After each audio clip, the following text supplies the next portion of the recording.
আসসালামু আলাইকুম, সবাইকে স্বাগতম আমার চ্যানেলে। কেমন আছেন সবাই? আশা করছি সবাই ভালো আছেন। আলহামদুলিল্লাহ, আমরাও বেশ ভালো আছি। তো এই যে শুরু করে দিলাম আজকের নতুন ভিডিও। আমাদের মাছ আনছে বাজার থেকে। মাছগুলো হচ্ছে ট্যাংরা মাছ। এই যে দেখুন, অনেক সুন্দর মাছ, মানে ট্যাংরা নদীর তাজা একদম ট্যাংরা মাছ। এত সুন্দর কি বলবো, বোঝাতে পারবো না। যে দেখে হয়তো বুঝতে পারছেন। আর যে কিছু চিংড়ি মাছও বের হয়েছে এখান থেকে। তো চিংড়ি মাছগুলো আলাদা করে নিছি, আর মাছগুলো আমি কেটে নিছি। কেটে নিয়ে যে ধোয়াও শেষ, দেখুন বন্ধুরা। তো মাছগুলো দিয়ে ভালোভাবে ধুয়ে নিলাম। এখন হচ্ছে লবণ দিয়ে মেখে রেখে দিব। আর মাছগুলো দেখে আমার আজকে অনেক ভালো লাগছে, অনেক খুশি হয়েছি। এত সুন্দর তাজা আর কি নদীর ট্যাংরা মাছ। আমার কাছে খুবই ভালো লাগছে মাছগুলো দেখতে। ছোট হলেও কিন্তু এই মাছ কিন্তু খেতে অনেক স্বাদ, অনেক আর কি পুষ্টি আছে, অনেক সুস্বাদু। তো মাছগুলো ধোয়া শেষ, এখন লবণ দিয়ে রাখবো। লবণ দিয়ে আবারও ধুইতে হবে। লবণ দিয়ে মেখে রেখে দিই, পরে আবার ধুয়ে নিব। তো আমি মাছ সবসময় এভাবেই ধুয়ে নিই। তো বন্ধুরা, মাছ টাছ ধুয়ে রেখে এখন আমি আসছি রান্না করতে। আর রান্না করব হচ্ছে আলু, টমেটো, সিম দিয়ে এই ট্যাংরা মাছ রান্না করব। আর একটা ভাজি করব। এই হচ্ছে আজকে রান্না। তো বন্ধুরা, এখন আমি হচ্ছে যে তেল দিয়ে দিছি। আজকে সরিষার তেল দিয়ে রান্না করতেছি। পেঁয়াজ কাঁচামরিচ দিয়ে দিলাম, হালকা একটু নেড়ে চেড়ে ভেজে নিব।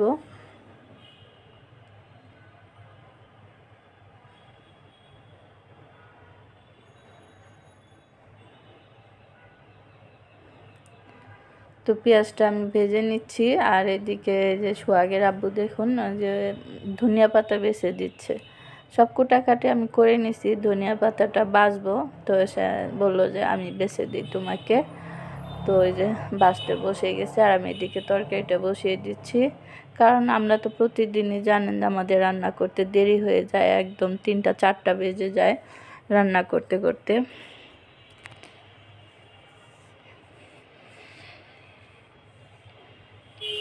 আর সরিষার তেলটা দেওয়াতে দেখুন কি ফেনা উঠছে। সরিষার তেল কিন্তু খাঁটি হলে এরকম ফেনা ওঠে। তো ভেজে নিলাম পেঁয়াজ কাঁচামরিচটা। ভেজে নিয়ে এখন মশলা দিয়ে দিব। আদা রসুন বাটা দিলাম। আদা রসুন বাটা দিয়ে ঘুম আসতেছে। আর বয়স দিতে আসছে, আর এখন শুধু ঘুম আসতেছে। এই তো বন্ধুরা, দেখতেই পাচ্ছেন। এখন আমি মশলা দিয়ে দিচ্ছি, হলুদের গুঁড়া, মরিচের গুঁড়া, ধনিয়ার গুঁড়া। ঝালটা এখন ইদানিং একদম কমিয়ে দিছি ঝাল খাওয়া। এই যে দেখুন, মরিচ অল্প একটু মরিচ দিলাম, আর 2-3টা কাঁচামরিচ দিছি। বাস, এই তো। ঝাল খাওয়া একদম কম। তো মশলাটা একটু কষিয়ে নিই, পানি দিয়ে দিব।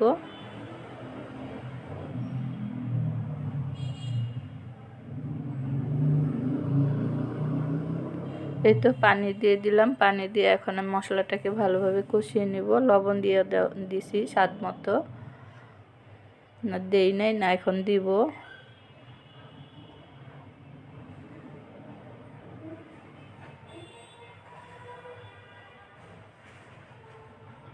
তো বন্ধুরা, কষানো এই যে মশলাটা কষিয়ে নিয়ে সবজি দিয়ে দিলাম। সিম, আলু লম্বা লম্বা করে আলু কেটে নিছি। এই মাছের মধ্যে কিন্তু আর কি লম্বা করে আলু দিলে বেশ ভালো লাগে।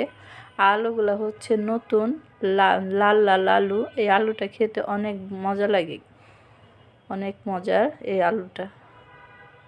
আর বগুড়ার আলু খেতে কিন্তু খুব মজা। লাল আলু যেটা হয় সেটা বেশি মজা হয়। তো এখানে আমার মতো সবজিটা কষানো হয়ে গেছে। এখন পানি দিয়ে দিব।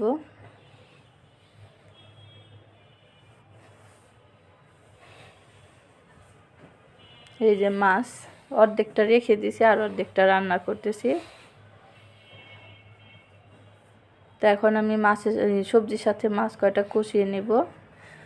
ট্যাংরা মাছ তো কষালে সমস্যা হবে না, কারণ এটা ভেঙে যাওয়ার নাই, ভয় নাই।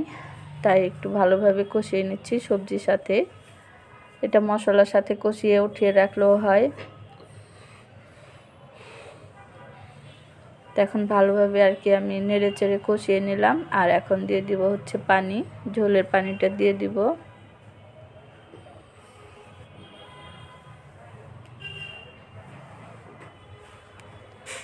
না, এরপর আমি দিছি টমেটোটা কষিয়ে তারপর ঝোল দিব, ভুল হয়ে যায়।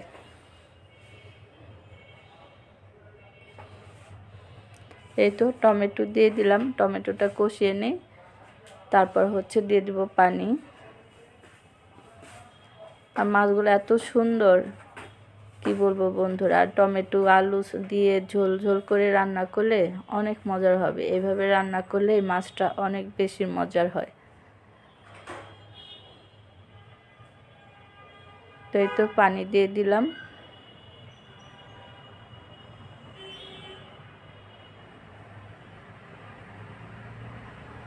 আর বেশি ঝোল দিব না, অল্প একটু ঝোল, অল্প পরিমাণে ঝোলটা দিব। দিয়ে এখন এই যে ঢেকে দিয়ে রান্না করে নেব, কারণ বেশি ঝোল রাখবো না, একটু মাখা মাখা করে রান্না করব। এভাবে রান্না করলে বেশি ভালো লাগবে এই ট্যাংরা মাছের তরকারিটা। আর তরকারির কালারটা কিন্তু অনেক সুন্দর হয়েছে বন্ধুরা।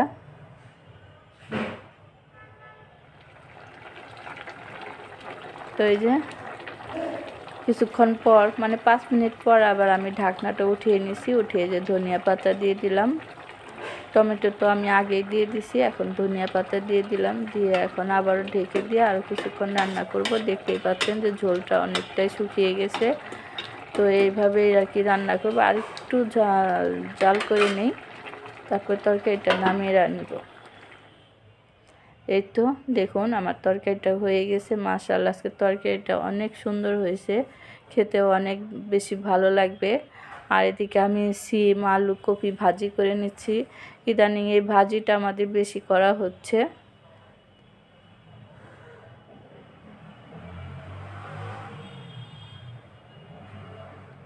তো আমি ভাজিটা আর আপনাদের সাথে করা দেখাই নাই, কারণ এটা আমি পেঁয়াজ কাঁচামরিচটা একটু ভেজে একটু আদা রসুন দিয়ে তারপরে সবজি দিয়ে দিছি। সবজিটা একটু নেড়ে চেড়ে ঢেকে দিছিলাম লবণ দিয়ে।